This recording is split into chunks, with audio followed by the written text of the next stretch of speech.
Alright, I'm doing this from replay, so I've never casted from replay before, but I guess it looks like I can't really get a, or I guess if I turn Fog of War off, I can get a point of view of everybody, so I'll do it like that. Rather than having Fog of War on and only getting one team's perspective.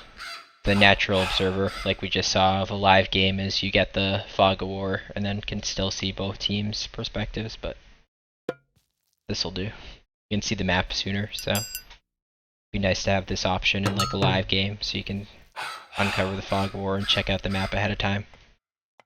Alright, so to the right, to the right side we've got PK with Uranos, Set, Isis lineup. And then to the left we have MG with a Set, Zeus, Isis lineup. So, Set Zeus versus, with the difference being Uranos. Or sorry, Set Isis with the difference being the Uranos and the Zeus players, so. Mirror except for the Uranos Zeus factor, so technically late game wise that'll give MG the advantage. Greek and Egyptian are overwhelmingly the strongest civs late game. So if you've got a matchup with Atlantean players in it, they typically will need to win earlier as the game goes on. They're going to struggle a bit.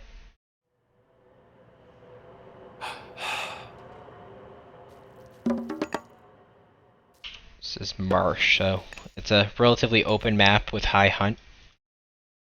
Again, this is from replay, so I'm not sure whose map choice it was, but if I had to guess, it probably would have been PK's. Just guessing off the top of my head. And I base that on the fact that it's an open map, which might work for the Uranos player a bit.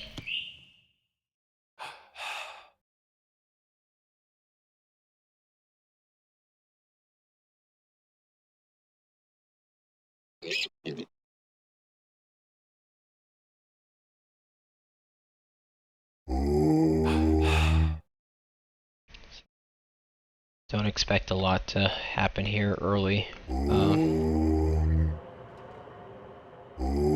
This is a relic heavy map. The number of relics varies by map of how many there'll be per player, and this is one of the higher ones, so if you're ever playing this in a team game, you want to look around, check the middle of the map, as there's quite a few relics. I think there might be 2 per player on this map. I'm not 100% sure how that generation works, but just hovering over now, wood and gold faster, that's a really good relic. Gives like a 5% bonus to both gather rates. Villagers kill animals in a single shot, typically not great, but on this map that changes with so many crocodiles and aggressive animals out here to hunt. Being able to one-shot them is nice. You can send villagers out on their own in packs of like 1 or 2. And benefit from the high hunt animals without having to worry about losing villagers try to kill a thing.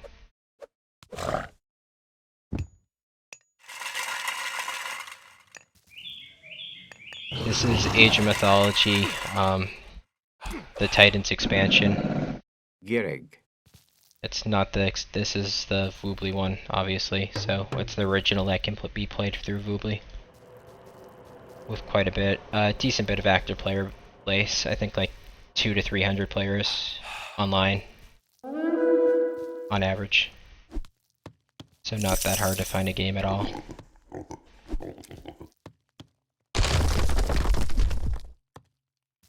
Red getting a little too curious with his priest here. Typically you don't want to go behind your opponent's base with a priest, so I'm not sure what he was thinking there. Gonna get tracked down and lost. That actually is a pretty big deal, because in an Isis versus Isis matchup, you're going to have the fast heroic versus fast heroic with the Ancestor Eclipse possibility coming right after that, so typically anticipating and being prepared to defend against your opponent's AE, you're going to want a minimum 5 priests out yourself, so losing that priest, you're just going to have to remake it. It's not like you can... get away without it and just not remake it. Red's gonna have to remake it, and that'll be 100 gold, so bit of a loss there. And a loss that could easily be avoided is the big thing. Also, I didn't comment, but we almost saw Blue lose this villager here to Crocodile, I think, but it lives, so no harm.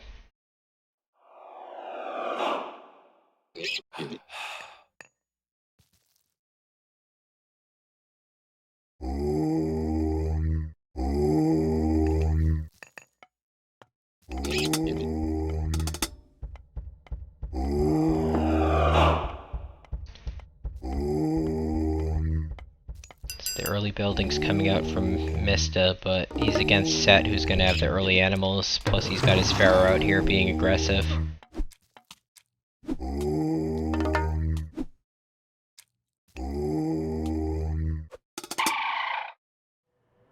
Mista's gotta be careful now, I don't think... Yeah, we haven't seen the Shifting Sands from green yet, and now Mista's got a really low health villager, so if Shifting Sands goes off here, it's gonna pull 2 villagers for green.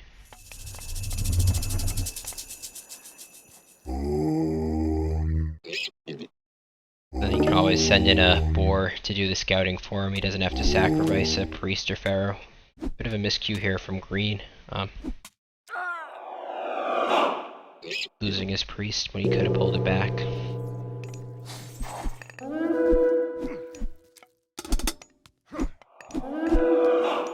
Red getting caught out here with his pharaoh. Not sure what happened there, but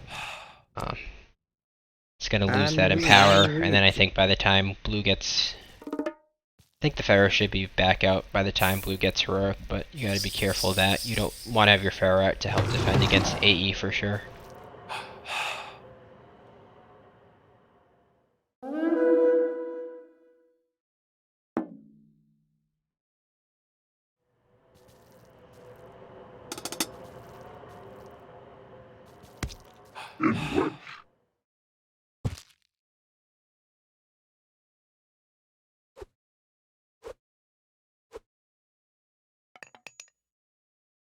Very nice walls out here from green.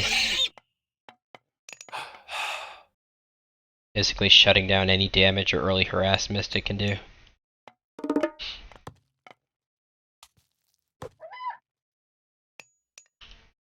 Still no Shifting Sands used either by either player in the game.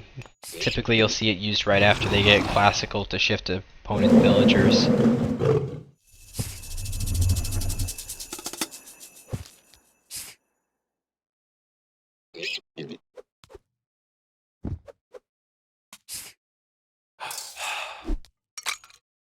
Good catch here, or I Mystic could have killed that hero for nothing, but looks like he wants to do more economy damage rather than spend the time killing the hero. Also see yellow going for the Centaur raid strategy. Just looks like 2 though. So basically 2 Centaurs can one-shot a normal villager with their special attack, so you'll typically get the upgrade, which will give them the significant speed increase, and then get a second one, so you pair them together with the ability to one-shot a villager, and then you can harass with that squad quite effectively.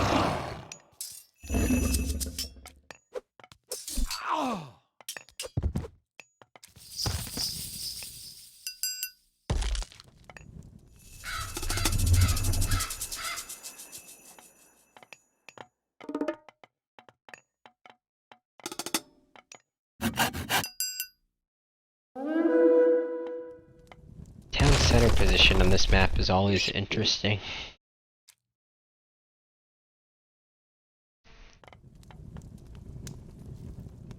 Gist of it is this is Blue's third, so even though he's out a bit.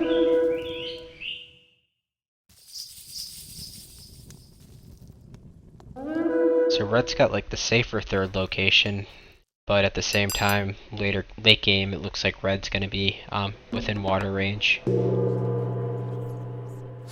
which makes it much more harder to defend a town center that has the potential to get taken out from water. You need to keep like a ship presence potentially, or tower up along the water. Whereas your opponent doesn't have to deal with that if he's got a landlocked town center. Interesting AE coming out from blue there. Make sure he gets it off early. But at the same time, there were quite a few priests there from red, so...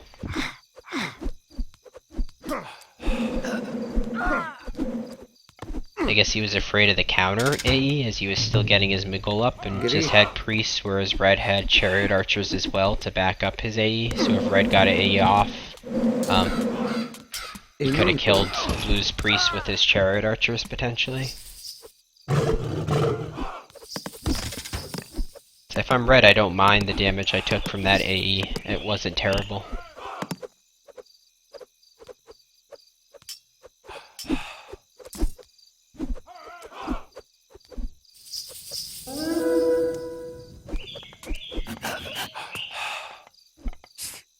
So we see the mass centaurs now from yellow.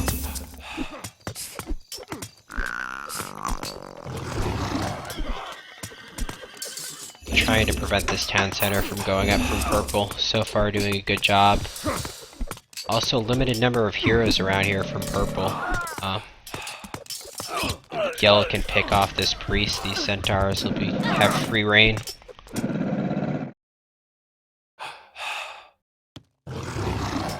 So my concern for yellow would have been if double team coming out from Mista, but a little confused as to what Mista's been doing. And why he doesn't have that much of a land army, especially this late in the game. I know he's against Pre-Siege, which can be extremely annoying to deal with as Atlantean, but... doesn't look like he's going heroic anytime soon either. At least it's a set Pre-Siege, so... no AE combination possibility for green, but he still does have Shifting Sands.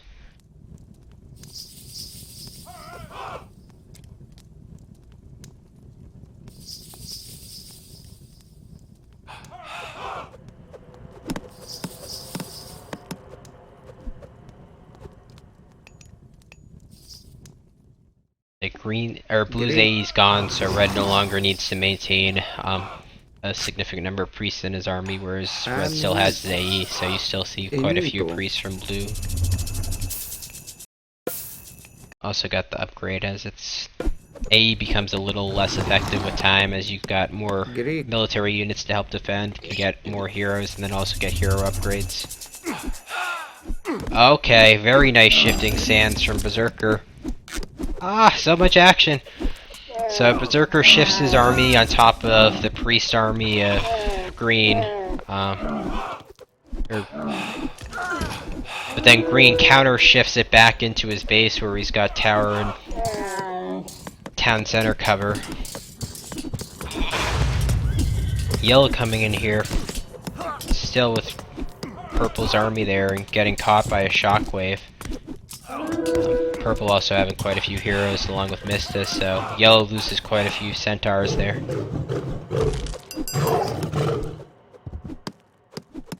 Down to the bottom we see red pushing out. You need to.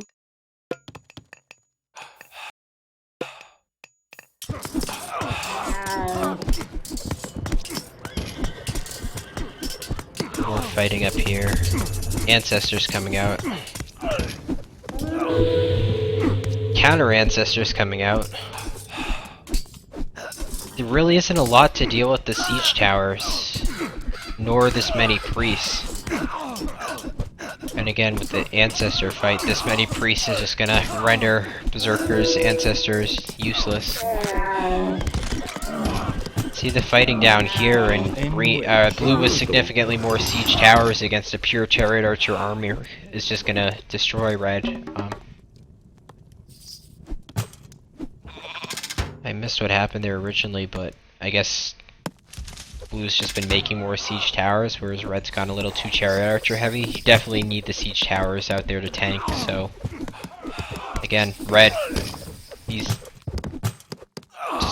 losing 5 or 6 chariot archers for nothing, killing siege towers while his opponent chips away on his chariot archers.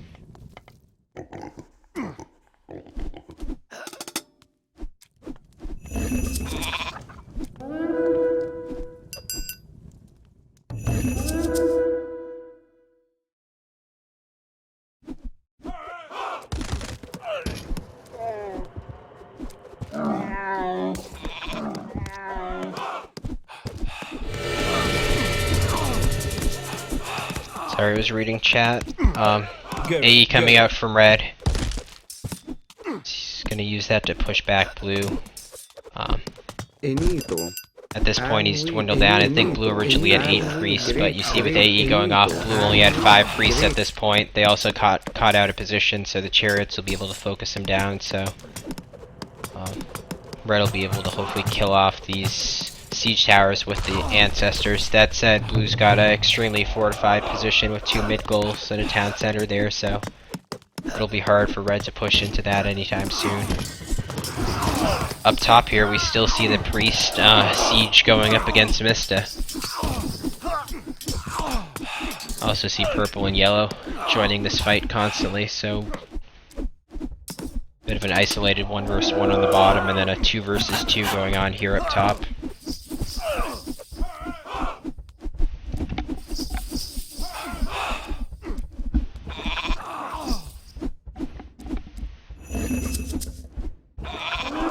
So, comment coming from chat. Yeah, the pre-siege, the problem with it is it's almost an all-in-ish.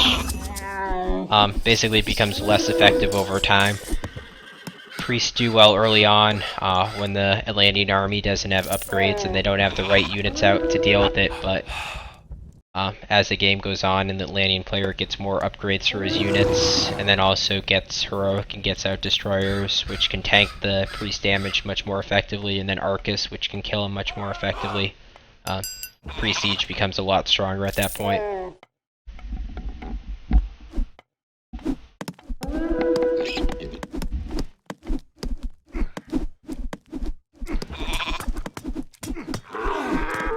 What the pre-siege has allowed MG to do is control the map.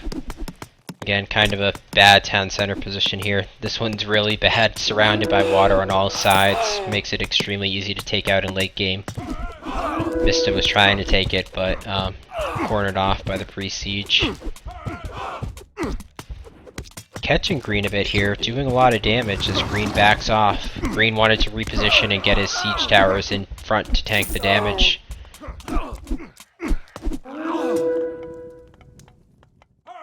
Purple down here,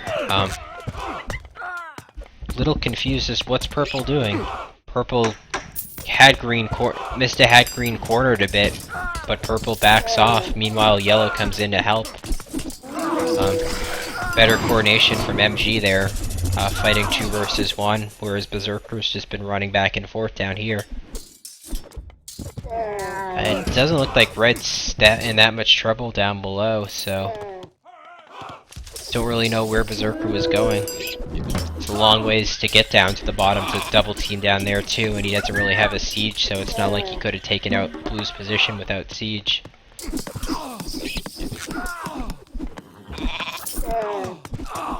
Green gets his town center and immediately throws up the docks. I don't know if he plans on using arrow ships to aid the land fight, or if he just wants the docks there when it comes to later on in the game and he needs to defend that town center from siege ships on water. One thing to note now, Mista is heroic, so that's going to allow him to get the palace up and start producing destroyers, which will pretty much completely tank that priest fire much more effectively than the units he's been using so far. In addition, he'll be able to get Arcus out, which have a longer range than the priests, or equal range as the priests, pretty much, but much more damage.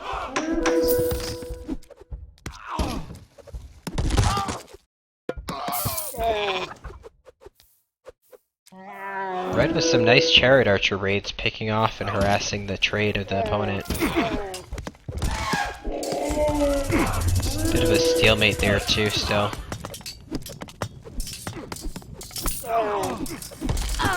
Missed the shockwave there.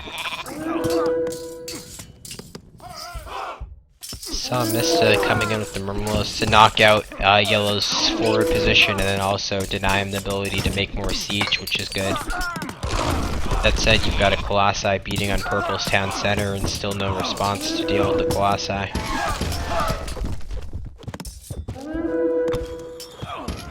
Also looks like Blue's getting a bit better with the trades down on the bottom.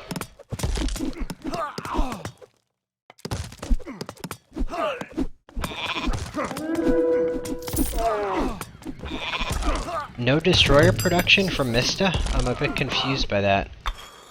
The destroyers do extremely well tanking the priest fire, so I'm a little surprised he doesn't have destroyers out to tank that fire.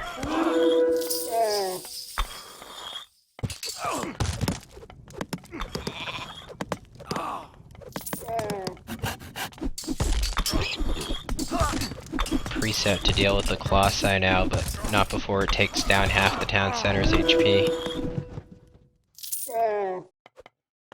Also see PK has been able to reclaim this town center. It looks like Berserker's taking it, so he's gonna have 4 town centers to work with.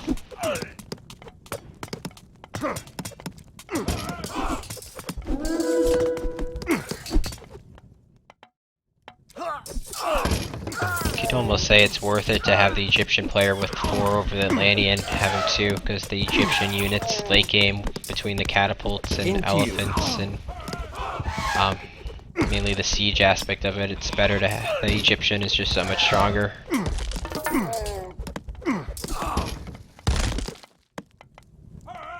That said, Berserker's gotta have the units to be able to maximize it, and then upgrades is another component. Berserker having 20 extra population of upgraded-less units, no armory upgrades, no unit upgrades, whereas at least Mista has heroic pierce armor and classical attack plus heroic units, so 20 population more for Mista at the moment would be more effective as he's got the upgrades to go with it.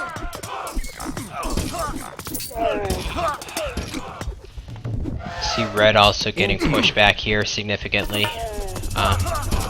Blue now starting to work away at his town center. You've also got fortified town centers for Blue, so he's going to have a population advantage there as a result.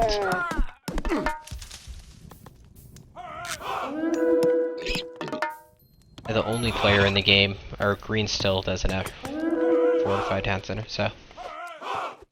See the ships coming out from Green. I guess he wanted to just control land and fortify this position.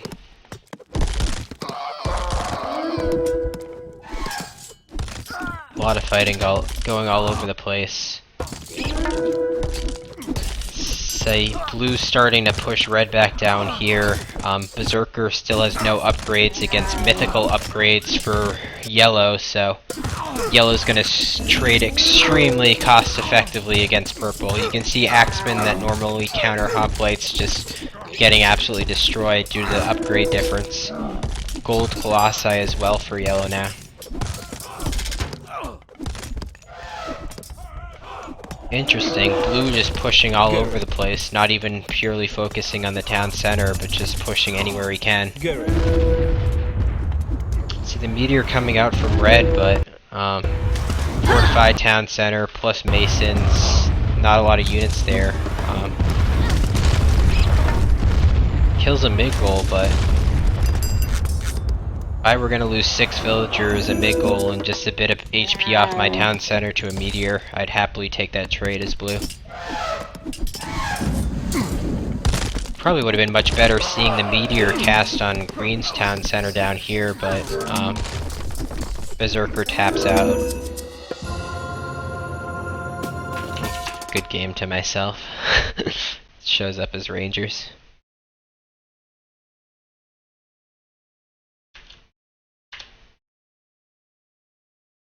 That's kind of tricky. You could type something bad.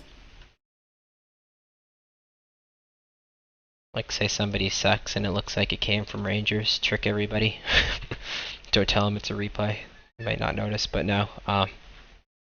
Good game there.